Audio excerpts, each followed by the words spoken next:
What's up, everyone? Chad here from shiftinglanes.com. I'm here to introduce a brand new segment we're going to be bringing to our YouTube channel. It's called In Case You Missed It. Basically, it's going to be a review of anything you may have missed in the automotive world. This week's episode is about hellos and goodbyes. We start with probably the biggest hello of them all, and that's the Grand Tour. We've all seen it. Didn't disappoint. It's great to see the guys back, Clarkson, Hammond, and May. Great to see them back in action. It seems like they haven't even missed a beat. Really looking forward to what this show has to bring over the next 11 weeks or so. However, there are some people out there who didn't like the show. There's one guy who's not really that surprising, didn't like it, and there's actually one that is pretty surprising. The first one is an employee of the BBC. Shocker, the BBC didn't like the Grand Tour. A gentleman by the name of William Gompertz. This is actually his picture. He's some arts director with the BBC. He didn't like the show. He called it uncomfortably hubristic, which for someone to even utter that phrase is uncomfortably hubristic. Not much fun to watch. Clearly, I don't know what this guy does for fun. Clearly, he's not a car guy. Clearly, he doesn't get the concept of the show. And lastly, he said the boys excel at being very silly, and their routine is slapstick. Again, completely missing the point of the show. This is what makes the Grand Tour so entertaining. They provide automotive content in a way that's entertaining for everyone. The Grand Tour, Top Gear's success was based on the fact that they got non-car people to watch the show and enjoy it. The surprising one is actually Jenson, the 2009 world champ. Didn't so much as crush the show, but he did have some things to say about it, which are kind of surprising given the fact that he has actually been on old Top Gear. He called it bath-watching material. That must be a British thing that I just don't understand, because frankly, what man takes a numerous amount of baths to therefore build up a library of things he watches in the bath? I don't know. Button also said they're not real racing drivers. They're all about sliding and tire smoke. Well, no shit. That's what Top Gear, or in this case the Grand Tour, is all about. Again, it's what makes it entertaining. It's what sets it apart from like the auto weeks of the world that are, here's a car, we drove it, here's its stats, boom, we're done. And there's a reason that never caught on, and there's a reason Top Gear rose to be the most watched show worldwide. Our second hello is a place.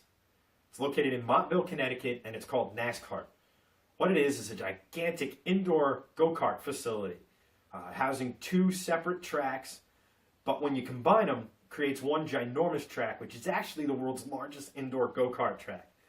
With the go-karts they're using, which approach 45 miles an hour, they're saying it's going to be a 2-minute lap. I mean, this thing's got everything. Elevation changes, sharp turns, sweeping turns, the lot. I speak for the other guys at Shifting Lanes when I say I can't wait to get up there. We'll obviously be bringing our cameras along, so stay tuned for that. We now shift to goodbyes. This past weekend we saw quite a few of them, and we have one actually coming up this weekend. This past weekend, most famously, Audi said goodbye to LMP1 and Le Mans style racing. Due to Dieselgate, they're pulling out of the sport, and it's a shame. Audi's been in the sport for 18 years, and in those 18 years, they won Le Mans 13 times. No other team, no other manufacturer has enjoyed that kind of success in that kind of time frame. Their exit is going to leave a huge void that the WEC is going to really struggle to try and fill. Hopefully they can, but we'll see. Audi's exit actually overshadowed another famous retirement, and that was Mark Webber. Webber decided to call it a career in racing. Not sure if he's going to be doing any more driving. He is sticking on with Porsche as a brand ambassador. We all know Mark Webber from his days at Formula One, and more recently his days racing for Porsche in the WEC and at Le Mans. What you may not know is he actually raced at Le Mans before with Mercedes. He was actually a part of their 1999 team in the Mercedes CLK-LM. Those cars were more famous for flipping than anything else. You've probably all seen the video of them flipping during the race. What you may not know is that Mark actually flipped his during qualifying, and his teammate had another incident during the warm-up to the race. He eventually turned back to Formula One, getting a start with Minardi, where it was the first time he ever scored points. He had a not-so-great run at Jaguar, who actually took over for Minardi. He then went over to Williams, which is where he scored his first podium, and eventually led him to Red Bull and his times with Sebastian Vettel. Red Bull was hugely successful with Adrian Newey, Webber, Vettel, the Horner, the whole nine. Unfortunately for Webber, his time at Red Bull coincided with Sebastian's, and obviously we know who got the better end of that. Webber was relegated to playing second fiddle. Their relationship got a little contentious at times, which eventually, in conjunction with a lot of other stuff, led Webber back to sports car racing with Porsche in 2014. 2015, he won the World Championship, and 2016, he's now calling it a career. I, for one, am going to miss Mark and his cartoonishly chiseled jaw. I'm going to miss watching him a lot. Our second goodbye comes from NASCAR. Now, NASCAR also had their finale at Miami Homestead Speedway this past weekend. Epic race, lots of late race cautions. Joey Logano crashed Carl Edwards from the lead. Jimmy Johnson ended up winning and won his record-tying 7th Cup title, tying him with Richard Petty and Dale Earnhardt. I mean, that puts him right with the legends of the sport. However, that whole epicness, whatever you want to call it, unfortunately overshadowed Tony Stewart's exit from NASCAR. I've been a big Tony Stewart fan. Him and Jeff Gordon were my two favorite drivers. I love watching those guys because they went out and drove other stuff. Gordon didn't really do it as much as Stewart, but he still had that time in the Williams F1, won Pablo Montoya's F1 car. That showed us that he's got talent other than just turning left. Stewart, he's done everything. He started in Indy. He does the modifieds and the outlaw-style cars on dirt. And he's actually done a lot in sports car racing. He actually almost won the Rolex 24 one year when, unfortunately, his Crawford prototype broke a suspension piece. And while he was trying to nurse it to the finish, trying to just get home and win the race, the wheel fell off, ending his race. I certainly hope this isn't the end of Tony Stewart's racing career. I really want to see him keep driving. Really want to see him in sports car racing. I think he's got some unfinished business there. I think he'd do really well. Lastly, we're looking forward, and that's to this weekend's Formula One race in Abu Dhabi. We all know Hamilton, Rosberg.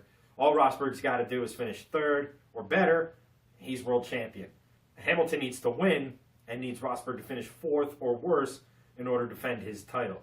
I got a feeling this title chase with the recent rise of Max Verstappen is going to overshadow probably another famous retirement from motorsports, and that's Jenson Button. Button is just retiring from Formula One. He's going to continue to drive. We're not 100% sure, but we do believe it may have something to do with Global Rallycross, specifically a Honda Civic. You might be asking yourself, why would Jenson leave the glitz and the glamour of Formula One for the downtown dirty ruggedness of Global Rallycross? The answer, you can't really get inside his head, but I think a large part of it has to do with the fact that Formula One is a huge drain. It's a drain on your time. There's so much drama. It's this and that. Rallycross is a lot simpler. It's a lot shorter of a weekend, and I think a lot of the drivers think it's a lot more fun. Also, Jenson's father was a big rallycross driver back in the day, and I think this is in part Jenson paying homage to his father in addition to just wanting to have a little bit more fun when he's at the racetrack. Lastly, we have our coming soon. Here's where I'm going to tell you what's coming to shiftinglanes.com on the website, on the YouTube channel, basically what's coming in the next week or two or whatever, just giving you a heads up on what you can expect from us. We had a Ford Fusion this past week. Our contributor Chris has been driving it around. I know it sounds kind of boring. I mean, it is the Fusion Sport, but still, Chris is a really talented writer. Should be a great read. I recommend you check it out.